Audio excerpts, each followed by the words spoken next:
মাননীয় প্রধানমন্ত্রী শেখ হাসিনার পক্ষে জুলাই সনদের বিরোধ ঘোষণা করলাম। এই দেশের সরকারকে সম্পূর্ণ অবৈধ ঘোষণা করলাম। মাননীয় প্রধানমন্ত্রী শেখ হাসিনা দেশে আসবেন কিংবা চলে এসেছেন।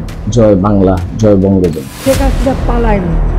শেখ হাসিনা যখন বলেছেন উনি দেশে আসবেন, তাহলে প্রতিটি বাঙালি ও বাংলাদেশি অবশ্যই বিশ্বাস করবেন তিনি এদেশে আসবেন কিংবা চলে এসেছেন। আওয়ামী লীগে যোগ দিয়েই এভাবে আওয়ামী লীগ সভাপতি ও সাবেক প্রধানমন্ত্রী শেখ হাসিনা দেশে ফেরার ইঙ্গিত দিয়েছেন সদ্য পদত্যাগ করা প্রভাবশালী বিএনপি নেতা অ্যাডভোকেট ফয়জুল করিম মুবিন। শুধু তাই নয়, শেখ হাসিনার পক্ষে প্রথমবারের মতো জুলাই সনদের বিরোধ, এমনকি বর্তমান অন্তর্বর্তী সরকারকে অবৈধ ঘোষণা করেছেন তিনি।